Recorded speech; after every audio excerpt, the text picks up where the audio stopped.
My name is Sierra Langford. I'm 33 years old, and for the last 6 years, I've built a healthcare technology company from the ground up. Quietly, deliberately, and entirely out of the spotlight my family never offered me. Tonight, I sat at my brother's engagement dinner, another polished, pristine affair designed to showcase his achievements to the world. The Langfords are a family of prestige, of predictable excellence. My brother Camden is a doctor. My parents are both Ivy League professionals. Me? I was the misstep they rarely mentioned, the one they gently pitied, sometimes ignored.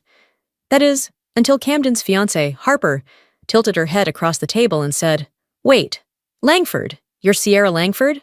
Are you the founder of Medival?" The room fell silent. Forks hovered midair. My mother blinked twice. My father stared at me like he'd never seen me before. And I just smiled, because that moment, that recognition, was never the goal, but it was the turning point. Growing up in a home like mine meant success was never optional. It was expected, outlined, and enforced like law. My father, Dr. Graham Langford, was a top cardiothoracic surgeon in Boston. My mother, Eleanor, was the kind of attorney who made junior partners shake in their heels. And then there was Camden, the golden child, the perfect son, the one who followed every rule and earned every spotlight. Dinner conversations weren't really conversations. They were performance reviews. Camden would discuss a successful rotation, a published paper, or a patient's recovery story. My parents would nod, beam, applaud. Then their eyes would shift to me with restrained politeness. "And you, Sierra?" "I taught myself how to code in Python this week," I'd offer, heart pounding. "That's cute," my mother would reply, not looking up from her wine. "But you really should refocus on pre-law. That's more practical." What they called practical, I called confining.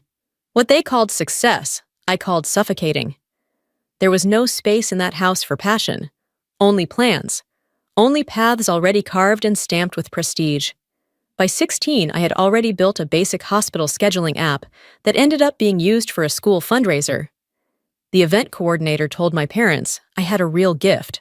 My mom smiled tightly and said, "Yes, but we're hoping she'll choose something sustainable, like law or administration." That word, sustainable, as if ambition outside their blueprint was inherently fragile. I remember once slipping a printout of my code under my dad's newspaper at breakfast, hoping he'd ask about it. He didn't even glance at it, just pushed it aside to reach his coffee. The silence hurt more than if he'd laughed. By the time Camden got into med school, they threw a huge party. I had qualified for the state tech finals that same week. My mother said, "Maybe next time, sweetie. We've already planned everything for your brother." I went anyway, alone, and I won first place. When I came home carrying my trophy, no one asked how it went. They were too busy congratulating Camden on getting into Johns Hopkins. I left it in my closet, a private reminder of who I was becoming, even if no one saw it. That night, I made a vow. I wouldn't fight for their attention. I'd outgrow their approval, quietly, completely. And one day, I would build something so undeniable, it would speak for itself. College was my first taste of oxygen. I chose a small but rigorous tech school far from Boston, where no one knew the Langford name. There, I wasn't Camden's sister. I was just Sierra, the girl who saw code the way others saw language. In my sophomore year, I met Maya Sterling. She was sharp, relentlessly curious, and just as disillusioned with traditional paths as I was. We'd stay up until 2 a.m. tweaking code, not for grades, but because we believed in what we were building. There was an ease between us, the kind that happens when two people recognize each other without needing to explain the why. Medivault started as a simple idea sketched on a napkin, a secure, intuitive system to bridge the disastrous communication gaps in healthcare. Maya had lost her uncle to a medication error. I had watched my own grandmother be misdiagnosed 3 times in a row. We knew the system was broken. We believed we could fix a small part of it. While other students were lining up internships, we were building a prototype in Maya's garage, surviving on takeout and borrowed Wi-Fi. Her parents encouraged us every step of the way, brought us snacks, asked about progress, even offered to help us file our LLC papers. Meanwhile, my parents still thought I was freelancing in IT. I let them believe that. It was easier than hearing another lecture about real jobs and backup plans. Every time I tried to explain what we were building, the glazed look in their eyes shut me down faster than any outright criticism could have. By senior year, we'd won a statewide entrepreneurship competition. The prize money helped us incorporate, and a professor connected us to our first hospital client, an administrator named Dr. Simone Kwan, who saw what we saw: potential. That first contract changed everything. We moved into a cramped apartment in the South Loop of Chicago and worked 18-hour days. I still remember the week we couldn't pay rent, so we offered to build our landlord's website in exchange for a month's grace. He agreed. Bit by bit, MediVault grew. We pitched to angel investors. We hired Tyler, a genius back-end developer who had dropped out of MIT. We landed a regional healthcare provider, then another. Each win was quiet, contained within our tiny circle. And each one brought a flicker of disbelief that we were actually doing it, actually building something that mattered. I never told my family, not even when we hit 100,000 users, not when we raised our first $3 million. They never asked. Camden was now a chief resident. My parents' Christmas letters still called me between roles or doing something tech-adjacent. I let them. It wasn't about spite. It was self-protection. I didn't want them near something so sacred, not when they'd spent years calling it insignificant. But success, even in silence, has a way of echoing. By the time I turned 30, MediVault was valued at over $80 million. Our software was in over 120 hospitals. We had a full team, an actual HR department, and a waiting list of clients. Maya and I had declined 3 acquisition offers already. We weren't done yet. Then one morning, Harper Carlyle's name landed in my inbox. She was Horizon Health Tech's Director of Strategic Acquisitions. Her message was courteous and probing, clearly testing the waters. She asked for a meeting regarding a potential strategic fit between our missions. I read the email 3 times. Then I Googled her, and that's when I saw it. Harper Carlyle Jertshi was Camden's fiancée. I didn't tell anyone. Not Maya, not Jules, not even my therapist. For a full week, I just sat with the knowledge.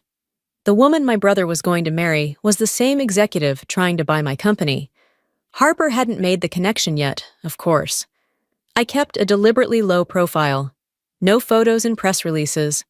Only my first name in articles. Inside tech circles, I'd become something of a myth. The ghost founder who built MediVault but never sought the spotlight. But if Harper kept digging, she'd find me. And with the engagement dinner looming, the question shifted from if to when. My mother called 3 times that week. Make sure you dress appropriately. Harper's family is accomplished. We want to present well. Translation: don't embarrass us with your usual 2 practical outfits. Of course, I said. I'll find something elegant. I chose a fitted black dress, minimal, tasteful, powerful. Not to prove anything, just to feel grounded. I didn't need to wear armor.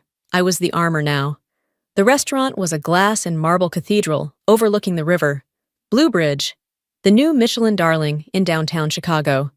I arrived precisely on time. Not early enough to help with seating charts, not late enough to make a statement. Just there. Camden greeted me with his usual easy charm. Liv, glad you made it. He introduced me to Harper, and for a moment, I wondered if she'd see it. She didn't. Not yet. Harper was warm and polished. Exactly the kind of woman my mother had always wanted me to befriend. Educated, poised, wearing power like perfume. I shook her hand and congratulated her. She smiled, gracious and unsuspecting. Dinner began with champagne and scripted toasts. My father beamed while praising Camden's latest publication in the Journal of Neurology. My mother choked up recalling his first science fair ribbon. No one mentioned me. I was seated next to a cousin who asked if I was still between jobs. I'm in healthcare tech, I replied. Oh, like an app? She said, brows raised in mock interest. Something like that. Between courses, my uncle leaned across the table. Camden mentioned you might have a shot at something at Apple. Entry level, but solid. I nodded politely. That won't be necessary. From across the table, I saw Harper looking at me. Really looking. The way someone flips through mental files trying to place a face. Her brow furrowed, her head tilted. Sierra Langford? She said aloud. Wait, your last name is Langford? Camden chuckled. Of course, she's my sister. Harper set her fork down slowly. You're Sierra Langford. Of Metavault? The air snapped still. Even the waitstaff seemed to pause. I am, I said evenly. You're the founder? Of Metavault? My mother looked like she'd swallowed a lemon. My father's wineglass halted mid-air. Harper turned to Camden, stunned. You didn't tell me your sister founded Metavault, the company we're about to acquire. Camden blinked. What? Sierra? No, there must be some mistake. My sister works in tech support? No, Harper said firmly, eyes on me now. Your sister is the co-founder and CEO of the most revolutionary healthcare communications platform on the market. We've been negotiating with her company for the past 6 weeks, at a valuation of over $200 million. The silence was suffocating. Then, one by one, the heads at the table swiveled to me. My mother's hand gripped her necklace.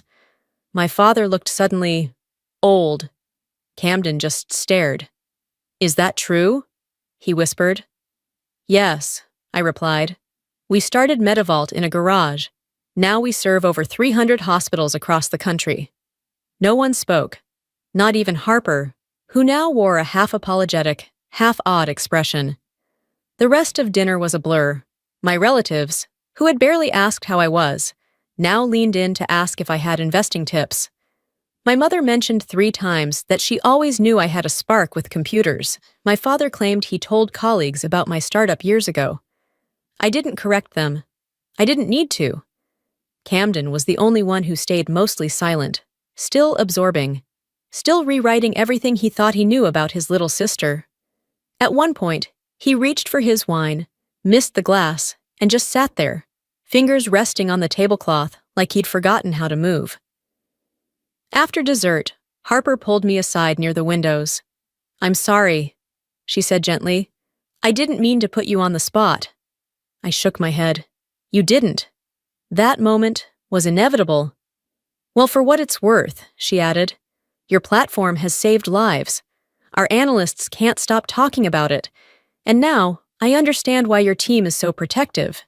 You built something real. I studied her face. This woman who might one day become my sister-in-law, and already knew more about my work than my own parents ever had. Thank you, I said, and meant it. That night, I walked to my car without looking back. For years, I had dreamed of them finally seeing me. Now they had. And I realized, it didn't change a thing. I had already become everything I needed to be, long before they ever noticed. The morning after the dinner, my phone lit up like a Christmas tree. My mother's text was first. We need to talk. Brunch tomorrow. Drake Hotel, 11 a.m. Then came my father's. Proud of you, let's catch up. Camden's came hours later, much simpler. Why didn't you tell me? I stared at that one the longest. I hadn't told them because I didn't want to need their validation, and because I hadn't been sure what would hurt more, being dismissed or being claimed only after I'd already made it. But I agreed to brunch. Some things, finally, needed to be said out loud. They were already seated when I arrived at the Drake. Both dressed like they were headed to a client meeting, my mother in pearls and a silk blouse, my father in his most formal weekend blazer, as if my success now required them to treat me like a peer instead of a daughter. Sierra, my father said, rising halfway into an awkward, unfamiliar hug. You look, well. My mother didn't wait. Darling, I've been reading everything. The innovation awards, the funding rounds, the user growth. It's remarkable. She paused. But why didn't you share any of it with us? I folded the napkin across my lap. Because the last time I tried, you told me to apply for a job answering phones. That's not fair, my father said quickly, his tone suddenly defensive. We were trying to help. No, I said, meeting his gaze. You were trying to fix something that wasn't broken. My mother's face stiffened. We just didn't understand, Sierra. The tech world moves so fast. It felt unstable. And medicine doesn't? I countered gently. Law doesn't? That's different. Those are structured, she said, struggling. I know, I nodded. That's what scared you. I chose something you couldn't control. My father sighed. But you're clearly brilliant. We always knew that. You knew what you wanted me to be, I corrected. That's not the same. The waiter brought coffee, offering a momentary reprieve. I stirred in cream, trying not to let the heat in my chest rise into my throat.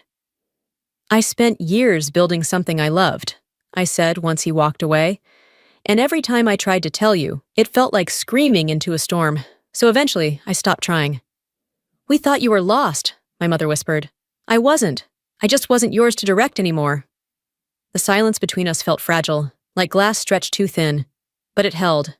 We love you, she said softly. I know, I replied, but love without respect doesn't feel like love. For a moment my father looked genuinely uncertain, like a man who'd spent his whole life being right and was, for the first time, afraid he might have been wrong. The rest of brunch passed with less posturing, more pauses, fewer assumptions. They asked real questions about Maya, about our first office, about the early hospital contracts. My mother even admitted she'd tried reading a blog on startup culture, but didn't understand most of the acronyms. It was the most vulnerable I'd seen her in years. We never meant to make you feel small, my father said near the end. You didn't mean to, I said. But you did. That's the part I've had to work through. He nodded slowly. I'm glad you worked through it, even if it wasn't with us. When we left the restaurant, there were no hugs, no sudden declarations of redemption. Just a plan to have dinner again next week. It was a start. A few nights later, Camden showed up at my apartment with a bottle of Cabernet and a bakery box. I tried baking, he said sheepishly. It went badly, so I bought backups. I smiled. Classic you. We sat on the floor, backs against the couch like we had as kids, watching the Chicago skyline shimmer outside my window. I need to say this, he began, no preamble. I'm sorry. I looked over, surprised by the directness. I believed what Mom and Dad believed, that you were floundering, that you'd missed your shot. He shook his head. But you weren't lost. You were building something they didn't understand. I never asked, and that's on me. You weren't the only one, I said. But you're the only one here right now. He raised his glass. To the black sheep. I clinked mine against his. To the sheep that built an empire. We laughed, the sound echoing softly in the quiet apartment. That moment mattered more to me than any article, any valuation, any closed deal. Because he wasn't just proud. He saw me. 6 months later, the world had changed. But not in the way I once fantasized.